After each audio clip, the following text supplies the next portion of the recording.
Let's talk about sex, baby. Let's talk about you and me. You are back tuned into Sisterhood and a bit concerned about this episode. I'm not going to lie, because we're talking about sex.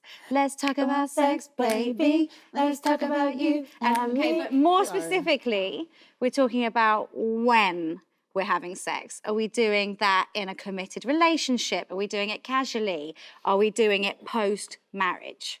When are we doing it, guys, effectively? Oh, are you asking us now? No. Okay. Well, I was ready to yes. answer. Cass, okay, so tell me, what is your perspective when it comes to sex in relationships, sex before, after, during marriage? Biblically speaking, you should not have sex before marriage. That is the stance. Mm-hmm. I have had sex before marriage. Oh, wow, okay, I wasn't expecting this to get so... I'm not married, guys, and I've done it. Okay. I have been in committed relationships with people I thought I was going to marry, and they've said to me, well, I mean, if we're going to get married, we might as well. And I was like, okay, we did not get married. They are now married to other people, and that is that. So, yeah, I mean, I know that you are not supposed to do it, and I now am attempting now to save and wait until I find the man I want to marry. But yeah, I mean, sometimes when you're in a committed relationship and you really love someone, and I guess you think, I'm going to marry them, you just think, well, we might as well. And that happens. That is life. I mean, not every single Christian believes that that is the case, that is what God is calling us to. I'm aware that lots of people have got different perspectives on this, and there are some people who are happy to sort of cohabit with a long-term partner. And when we're talking outside of the church, I've got some stats for us.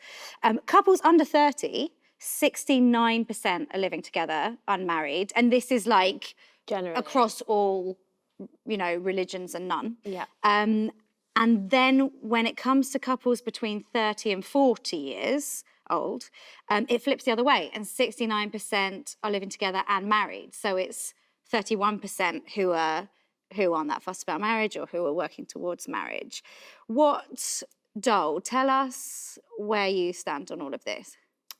Where do I stand? Firstly, I thought we were going to continue that song because I had a really great harmony earlier to pitch in with, so I'm a bit sad that didn't happen. Give us the answer, and if it's good enough, we'll sing again. Okay, all right, the pressure's on.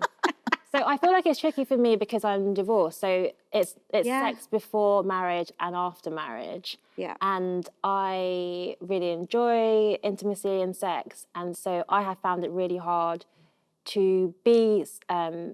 because I'm not married again yet, I have found it hard to abstain, having experienced the glory of it and how enjoyable it was for me.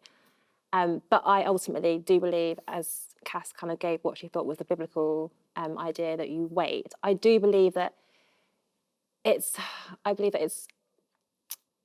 a sanctity when you and another person are on the same page about it and committed to one another, and you have committed publicly and to each other and before friends and family, all this stuff. I believe in the vows of marriage. The reality is, it's hard. Yeah. I'm not saying that you should then go and do it, but I'm just saying I think we have to accept that it's very difficult not to, and especially once you've experienced it and you know how it feels. But like, that's my situation. Yeah, totally. I think, so I sit with you guys on this. I think, like, ideal world, no one would have sex. No one would have that ultimate level of intimacy without that ultimate level of commitment. And I think that relationships go wrong when intimacy, whether that's like physical, emotional, spiritual, the progress on that side doesn't match the commitment. Yeah. And I've definitely experienced that in my life. And obviously I was in several relationships before I was a Christian, so it was a real mindset shift for me that was something to save for marriage. But I do ultimately believe that is, I was going to say God's best, but is that a bit cliche? Is there a better... Well, I think... But what I feel a bit annoyed about, and there's several things, I feel... in general. Let's go. Yeah, Tell us. around this, because I think there's not as much grace and kindness as there should be. Definitely. Particularly towards women. Yeah. In this. And I know that, a few of us know people who have gotten pregnant outside of marriage and things like that. And actually, there have been some really severe consequences to that. And there's a part of me that's like, this needs to be taken seriously and whatever. But also, like, so many people in the church who are saying or portraying that they're not sexually active are. And then this is the one person who has a visible consequence of that. And they're being, chastised, when really there's sin all round. And the other thing that I find annoying, right, is that the church, particularly with young people, the message is just like, don't, because that's what God says. No one actually, because Jesus is not fun police, right? It's not just like, here's something you'll really enjoy, but prove you love me by not doing it. Like, that's not what this is. It's actually like, we have free will. You can choose. If you want to do that, you can do that. But this is why I don't want you to do that, because actually, like, this is a sacred thing. This is what it's designed for. And the emotional pain that can come from having that deep connection with someone and then waking up next to them and not knowing if they're going to stay for breakfast. Yeah. Actually, like, why has no one said that? Rather than just being like, chastity belts on and off you go, like, actually, like, treat young people like adults and tell them, like, hey, you can. And there'll be things about it you enjoy, but actually you'll enjoy it so much more in this context. And here's what you're risking. And go. So I completely agree. I think the whole thing about women, absolutely. For some reason, I actually remember, I don't know if it was in a church setting or like a youth service or something, but we were discussing this, and some of the younger guys in the church, they were like, well, men think about sex 3 times a minute, so obviously it's more harder for us. And I was like, is it though? And the emphasis was on the young men, like, we have to help you with that temptation. We have to really help you with your sexual. And I'm sitting there, like, men and pornography addiction. I'm sitting there like, but hi, like, I have also explored these things, and I also might have an addiction. And I also need help. And actually, I also get tempted, but because I'm not a man and my hormones are not raging, no one helped us with that. And so we just left. And then when we do it, we're then judged harshly. So yes, I agree with that. Also, that whole, when people are like, oh, you just can't do anything to tempt your brothers in Christ, right? Oh, gosh! Sorry, guys. You know how much that really annoys me? Like, move, just avert your eyes. Sorry, I get really agitated. I'm getting hot. Like, that really annoys me, because there's so much things, first and foremost. Like, we are just born looking how we are. I can literally, some men, not all men, some men, and someone said this to me about comedy actually the other day. They said, if I tell jokes about dating, men are gonna sexualize me. I said, men will sexualize a tree unprovoked if they really want to. I agree. They will, anything. That's quite strong, but I definitely still agree. Some men, they don't trying need. to decide if I do agree. I don't know. There's some men that will literally, if they want to think about you in that way, there is nothing I can or cannot do that will stop that from happening. There are women who generate that level of lust as well, but I think that it is often it's attributed to men. It is. Yeah, and it's that what I always think of is like, when Jesus was talking about somebody experiencing that lust, he didn't say like, so women should cover up. He said men should pluck out their eye. And it's not to say that we walk around and, we obviously dress so modestly. No. But you can literally have things up to here and things down to there. But if a man wants to think about you that way, your man's. I cannot do anything about that. It's responsibility on us. To not try and provoke someone else. And it means that also the focus is not on us at all, because then it's like we become these desexed creatures. We don't like sex, we don't crave sex.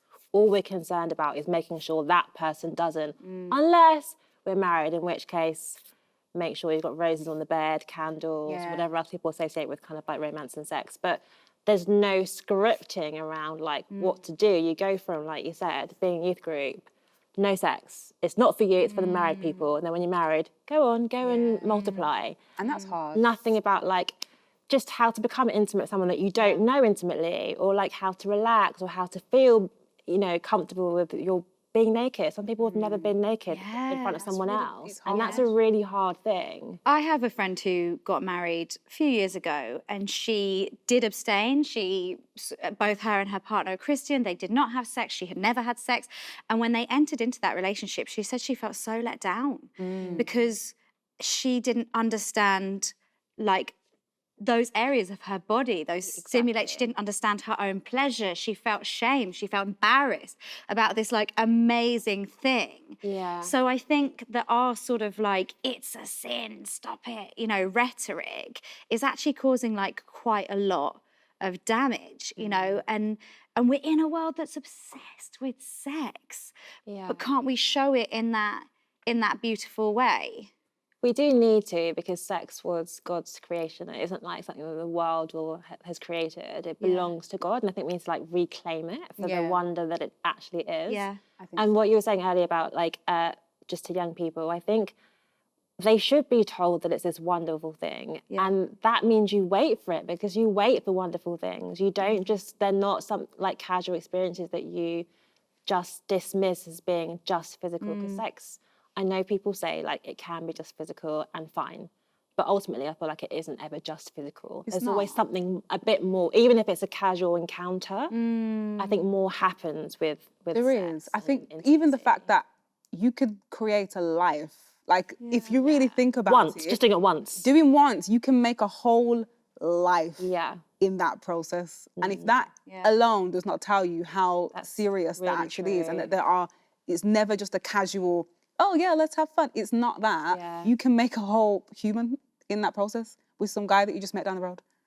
Or someone that you just met down the road. And can I also say that one thing that's been prevalent when I was doing research on this before is that, I can't remember what it's called, but there's a name for a pain that's not actually a physical pain, it's like a psychological pain that predominantly women get it, where they've been so shamed into thinking that sex is sinful, that when they finally have sex under the right circumstances, it's very painful. And they can't relax and they can't, there's no penetration because they can't cope with it. And it's not anything that can be diagnosed or helped with medicine, because it's not a real pain. Oh, sorry, it's not a physical pain. And that's just terrible. Especially if you've been told, if you wait, it'll be amazing. And then There's you wait. definitely a prosperity gospel thing around waiting for sex, isn't there? Like, you know, God is going to give you great riches and you'll be swinging from the chandeliers and you won't have ever experienced. And actually, like, for a lot of couples, it starts off very difficult and they have to learn and grow together. And that's not being explained as much. I have to say there are churches that sort of pair up couples with older like couples. mentoring with older couples, and I think that those are very honest conversations. Obviously, I'm not married, I haven't been in them, but from what I've heard from friends, like actually that is super helpful.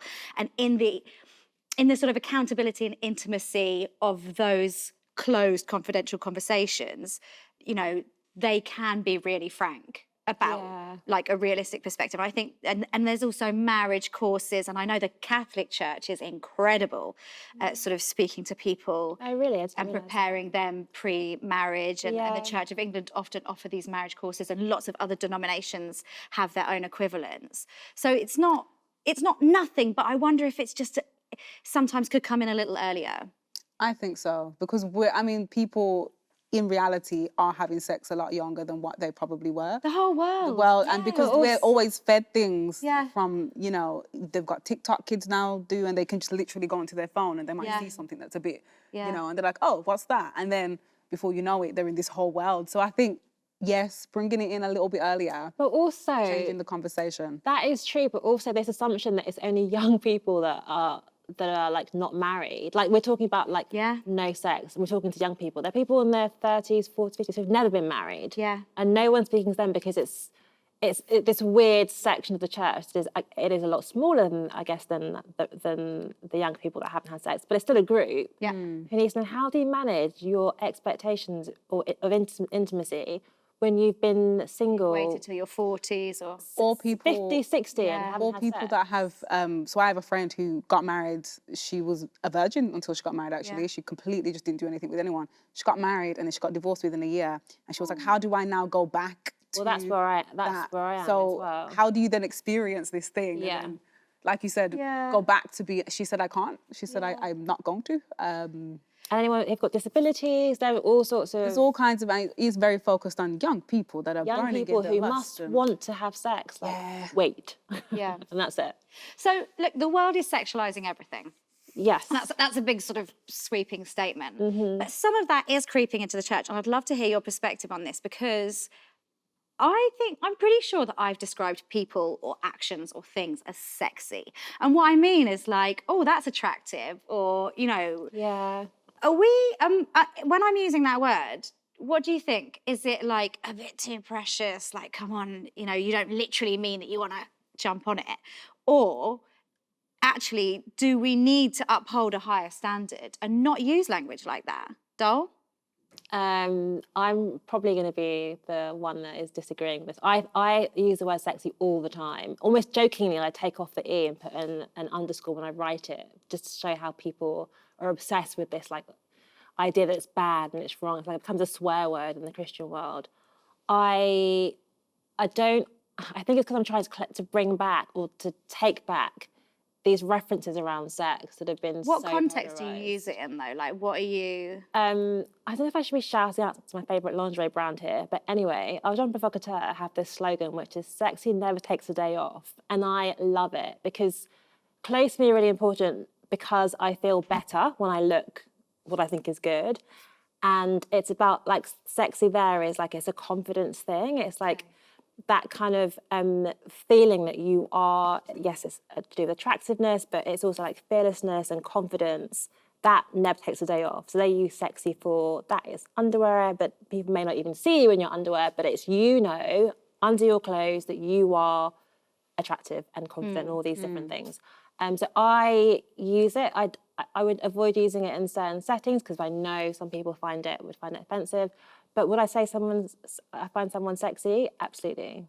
I definitely would. I would also say I find some people sexy and I find some people attractive, and they're not necessarily the same thing. And I now, having said that, don't know what the difference is, but I know when I see them whether they are sexy or just attractive.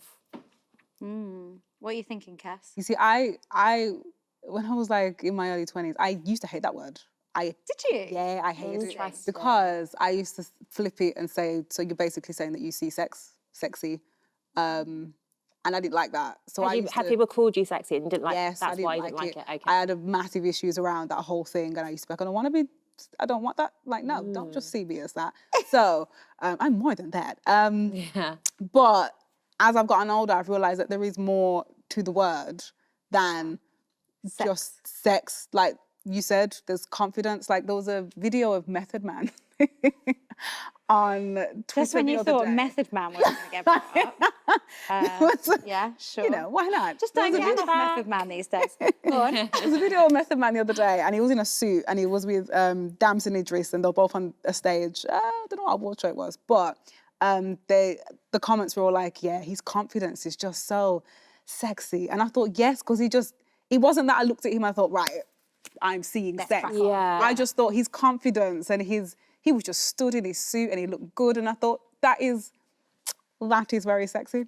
That Okay. is quite attractive. So, yeah, I think But should we view of use a it different has- word? Like, should we use fearless or empowered? No. Should we use attractive or confident? Then none of Do you them know really what? embody it. I'm an editor. I would like to use as few words as possible. So if we're saying like, we're going to say attractive and confident and fearless, no, let's just say sexy. That encompasses all of those things. I don't want to have to be listing. You like, don't think that we're like pushing forward this narrative that everything has to be around sex? I am not going to say that's what we're not doing, but I just Very politician of you. yeah. Dol for Everyone's mayor. I'm not gonna, as well. She's like, I'm not going to say. I'm not gonna put my What put would my Michelle name on Obama this. That's a good one. I like that one. Channel her. Like, Yeah, I don't know. I don't like this banning words. Words are really important. I think we need to say what we mean. Maybe it's if we know what we mean, that maybe needs to help us make it clearer. But yeah, I don't agree with banning of the word sex or sexy. If you need to write it with an asterisk or an underscore, be free. Yeah? You... I do think that we should reclaim these words, and I think, yeah, it's not a bad thing to be sexy if you are, because some people are just naturally sexy, aren't they? Like, you can't help it. I can't help it. So what changed your mind? Was it looking at this Method Man thing? Method Man changed your mind. He changed my life. Someone should him and tell him that, because that's big. Imagine. I think what changed my mind was as I started to come away from the idea that It was sex about is, sex. yeah, I just had a whole change of mind about all of that. Yeah. That is actually not a terrible thing to be sexy. I used to think it was really horrendous, and if someone called me that, I'd be so offended. Where'd that come from? Is that from church? No, it was just growing up. I think, how deep do we want to go? I think growing up, certain things would happen and I would question why. And I thought maybe I'm giving off an energy that I'm attracting these things. So you wanted so I to then put up a wall. Yeah, I then pushed that all the way over there. And so when people would call me that, I'll be like, no, I don't want to be that. And then as I got older, I thought, it's not a bad thing. Okay. It's not terrible. Well, bringing it back to that sort of overarching theme of sex and sex before marriage, I did read an article with some really interesting points, particularly about the biblical aspects of this conversation. So I'll read a passage and I'd love to hear your thoughts on it. The early chapters of Genesis give a basic blueprint for marriage. Even though it never says, thou shalt not have sex before marriage, it clearly suggests that sex outside of marriage flows against God's design. God's command to be fruitful and multiply in Genesis 1 is joyfully heeded by Adam and Eve after they are joined in marriage. The same goes for their descendants. Noah, Shem, Abram, and others all have sex and therefore have children, but within the confines of marriage. Throughout the Old Testament, it's assumed that God designed sex for marriage. Deuteronomy condemns a soon-to-be wife who has had sex before marriage. That's Deuteronomy 22:13-19. And the love poetry contained in Song of Songs delights in the joys of sex, but reserves it for a husband and wife. And then later on in the article, it says, we're losing the muscle that helps us compromise and persevere through something because we're just fulfilling our sexual desire anywhere. And this is why we're finding that we are the most single generation to date. And I know that as the person who just read that and as the host, the politest thing would be to hand it to you guys, but I've got something. No, go for it. Take it away. Yeah. I do think, obviously, the sort of biblical perspective, I do agree with, and I think you want to be in a position to welcome children and things like that when you're having sex. So, you know, do your very best and seek advice and support for that and be really open in your conversations about what's difficult. But I find it so attractive if I see a man is able to be restrained. Because say I marry this man, right? Throughout our relationship, he is going to be attracted to other women. Whether, you know, that's it. You know, it's not like you get married and suddenly everyone just looks like some sort of moose. You know, like there will be women at work, women at church who he feels like a bit of a, oh gosh, I'm actually fancy that person. If I know that pre-marriage, he can physically restrain himself with me, even though he fancies me, then I trust that he is not a slave to those urges inside our relationship. And he can offer more in the way of fidelity and what I want in my marriage.